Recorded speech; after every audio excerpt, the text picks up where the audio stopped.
Good evening, this is FBC News. I'm Jackie Spate. In this bulletin, human rights breaches identified at Lotoka police station. Fiji Trades Union Congress claims government breached tripartite agreement. And Fiji to host ACP-EU meeting this month.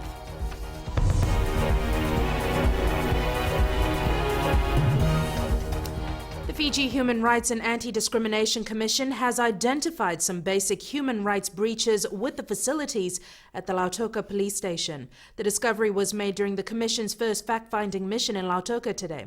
Christopher Chand reports.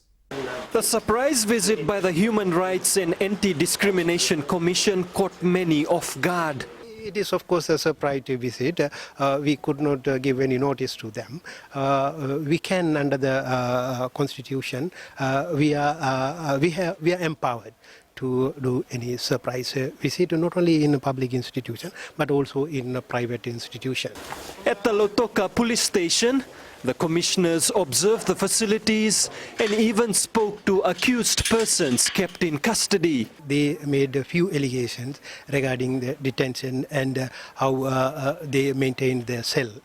And their mattresses and not clean and not covered, and they need to be improved. And the cell also, it is not up to their standard, international standard. They need to be improved. And we have noticed a few broken wires that are exposed to commit suicide.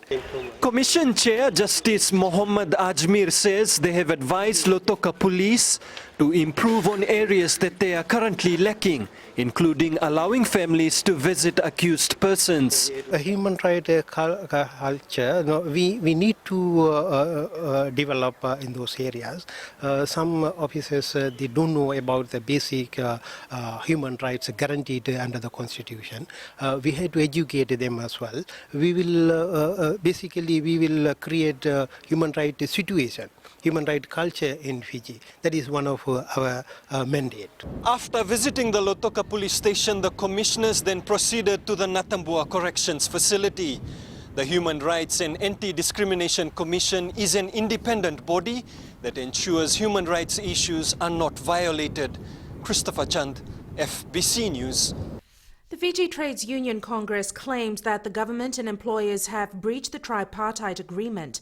General Secretary Felix Anthony says a number of their proposed amendments to a joint ILO report have been excluded, which is why they submitted a separate report saying that the process so far between the parties has shown a total lack of good faith. Maggie Boyle with the story. A joint report by all three parties to be presented to the ILO's governing body next week in Geneva is now off the table. Trade unionist Felix Anthony claims the draft report that was submitted for their endorsement did not include their amendments as agreed to in discussions with the other parties. This is why Anthony says they did not sign the joint report and instead submitted one of their own. He also claims that the employers signed the report even though they had agreed to the changes. Employers representative Nesbitt Hazelman told FBC News that they in fact signed the report because it accurately outlined their deliberations, which included the trade union's concerns. Hazelman claims Anthony wants most of the clauses changed and that in some cases the changes proposed altered the intent of what was achieved. Questions sent to the Minister for Employment, Shoshi Conrote, remain unanswered. Conrote is expected to present the joint report to the governing ILO body on the 10th of June.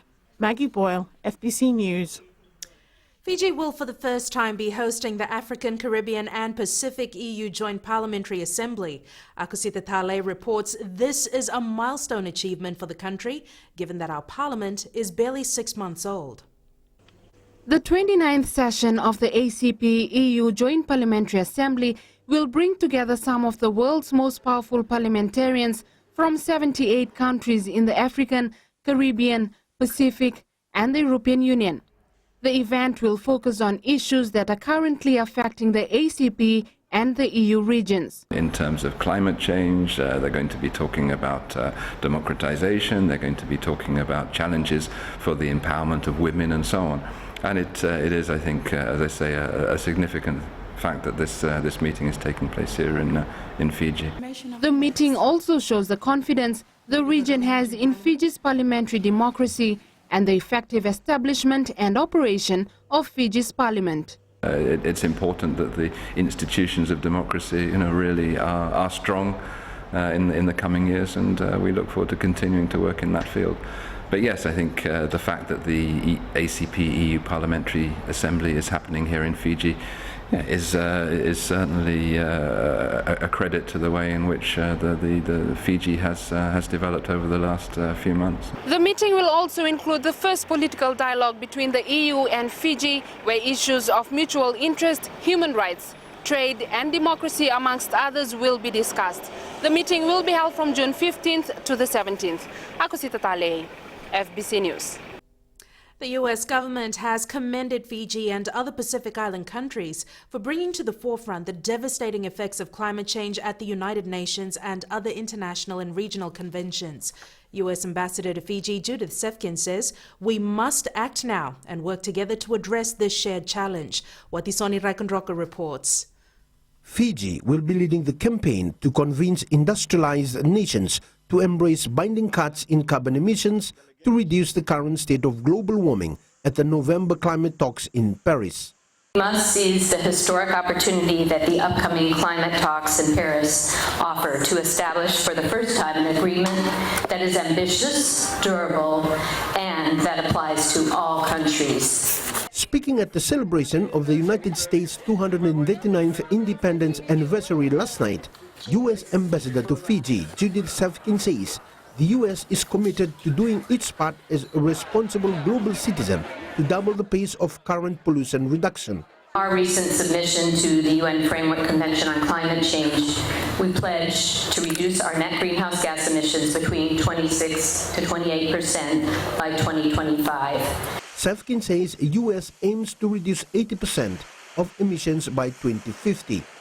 U.S. is working closely with Pacific partners to prepare for a more climate-resilient future through U.S. aid by supporting projects to help communities adapt to negative impacts of climate change. And just as one example, recently I had the privilege of inaugurating a USAID-funded project to stabilize a riverbank in the village of Buretu along the Rewa River. Sefkin also commended the Fijian government for demonstrating and laying out a strategy for green growth and sustainable development. Watisoni Raikundroka, FBC News. Sefkin also commended Fiji's role in global peacekeeping operations and providing humanitarian assistance during disasters. Still to come on FBC News, Fiji's new diplomatic envoy to Papua New Guinea ready for new role.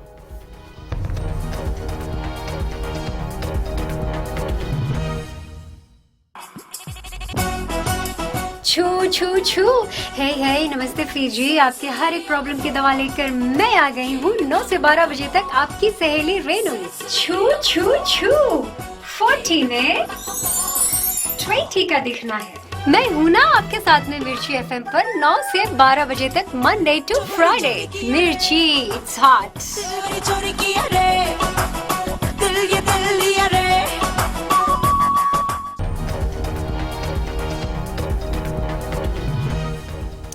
Fiji's new diplomatic envoy to Papua New Guinea, Asala Teleni, says he is excited to be posted to the Melanesian nation as there are many opportunities that can be developed for Fiji and PNG. Savara Tamboa spoke to Teleni after he was commissioned by the President Ratuepeli Nalatikau to be Fiji's new High Commissioner to PNG. Papua New Guinea is a big country with a large population presenting a huge market which can be tapped into through exchanges and dialogue. Our new envoy to PNG, Asala Teleni, already has plans for his 6 months there. Fiji will be looking at all avenues in trying to promote our relationships with Papua New Guinea. As I said, from sports, agriculture, cultural exchange. I think there are a lot to be done.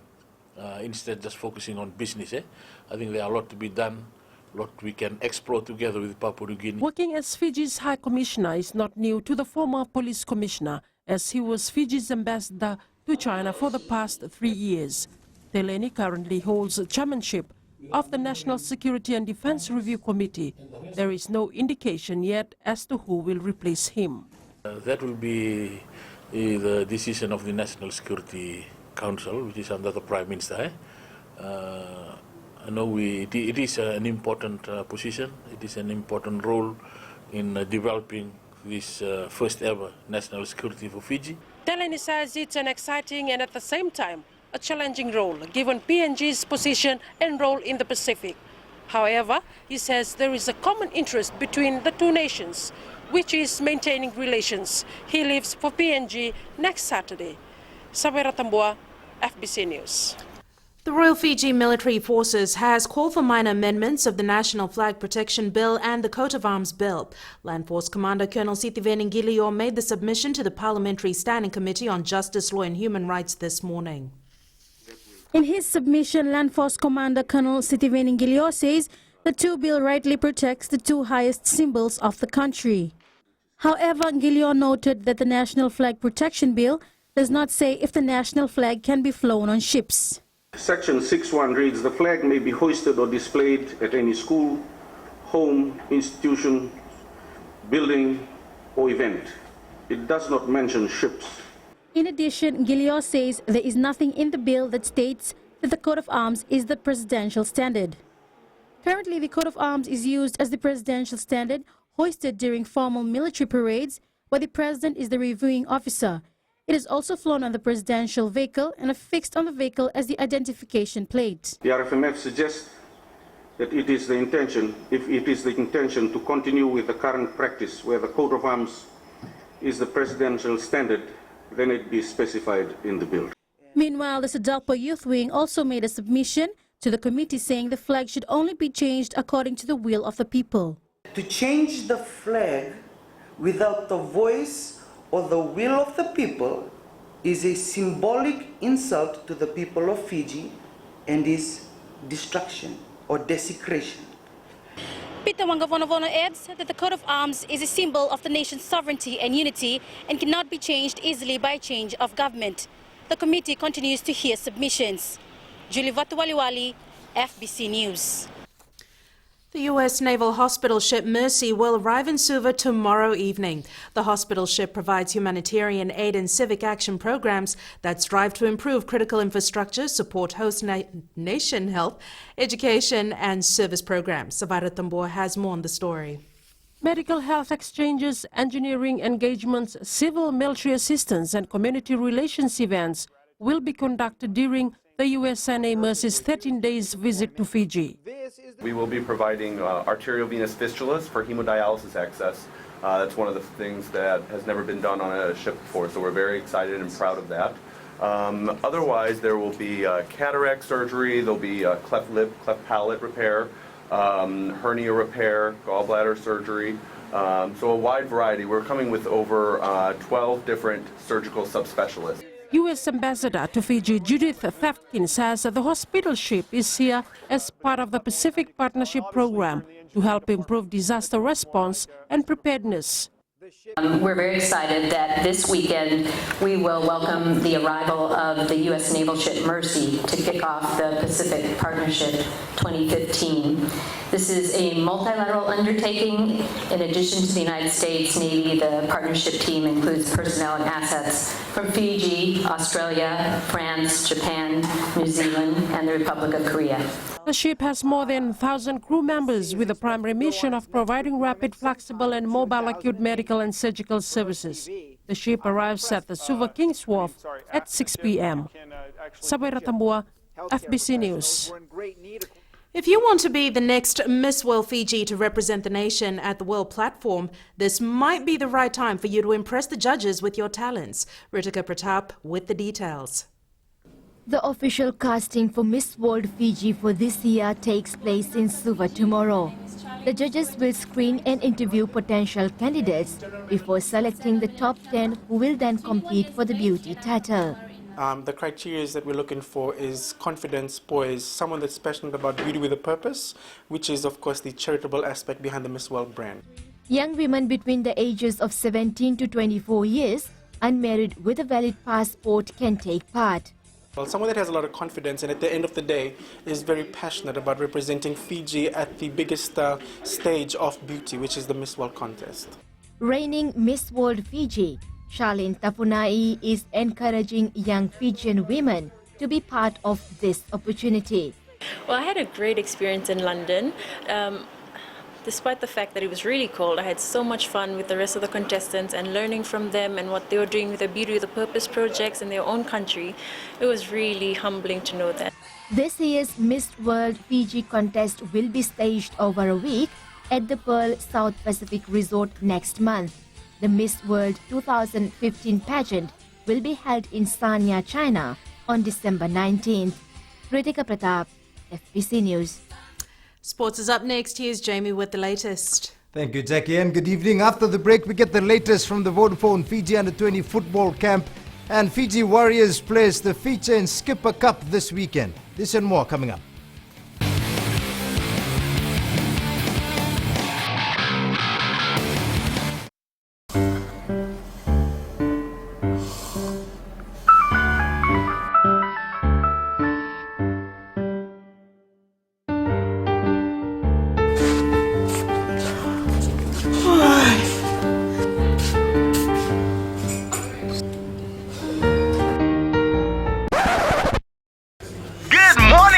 It's now 6 o'clock right here on Big Breakfast. Today FM, today's hit music. Hey, I'm Pauline. And I'm Alan. Tune in to the Breakfast Show on Today FM with Pauline and I every weekday morning. From 6 a.m. to 9 a.m. Right here on Today FM, today's hit music. Today FM, today's hit music.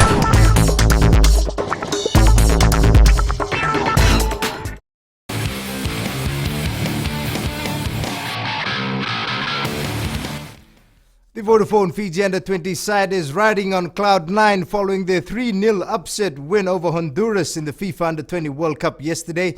Despite the historic achievement, the players have decided to delay their celebrations as they prepare for the final pool match against Uzbekistan on Sunday. Coach Frank Farina says the win over Honduras was no easy feat, considering the Central American side has a lot more experience and funds at their disposal. He also added that Fiji's win spells a major achievement for the country and the Oceania region. The Fiji-Uzbekistan match will kick off at 2 p.m. on Sunday, and you can watch it live on FBC TV. Our Fiji Football Association President Rajesh Patel has announced that should the team reach the second round of the World Cup, the players will share prize money of $25,000. Patel says the boys have done the whole country proud and has urged the nation to get behind the team as they prepare for their must-win game against Uzbekistan. Meanwhile, Fiji FA has also announced that only one Rewa Galaxy Premier League match will be held this weekend. The match between Lambasa and Tailebunaita Siri at 1:30 p.m. tomorrow will go ahead as planned, while all other games on Sunday have been called off. Fiji FA President Rajeshwar Patel says the decision was made because the league games coincided with the Vodafone Fiji Under-20 side's World Cup match against Uzbekistan on Sunday. The Vodafone Flying Fijians can expect a tough outing against the Maori All Blacks next month.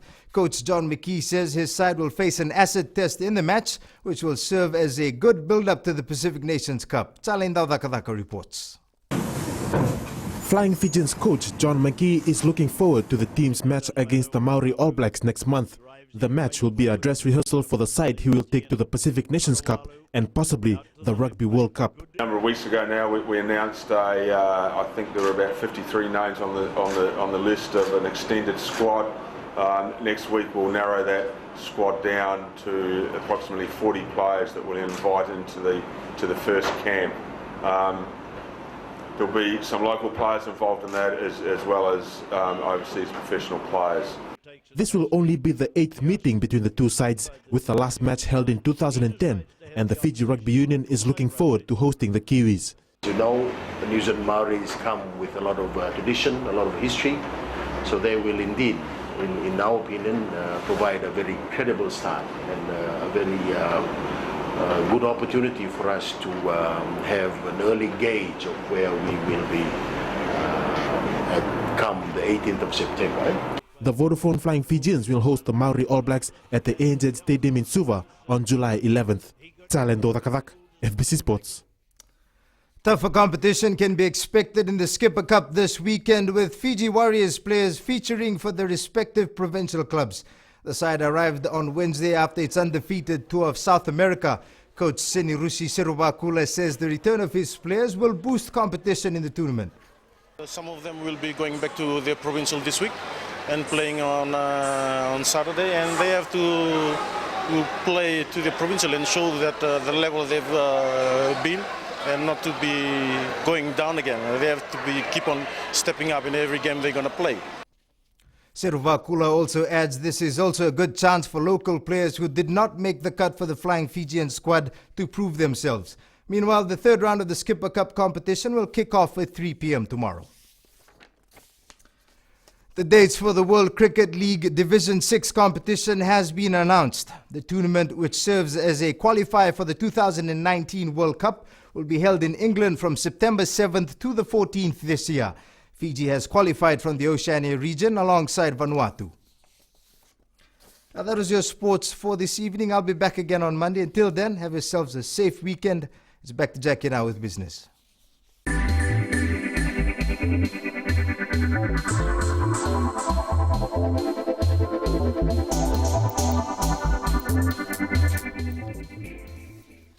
Fiji Link will celebrate its first birthday tomorrow at Albert Park in Suva. Fiji Link rebranded from its former name Pacific Sun to coincide with the arrival of its first brand new ATR 72-600 aircraft on June 6, 2014 at Nausori Airport. The rebranding was done to bring Fiji Link closer to its parent, Fiji Airways. In its first year, Fiji Link achieved a major milestone with the complete modernization of its ATR fleet.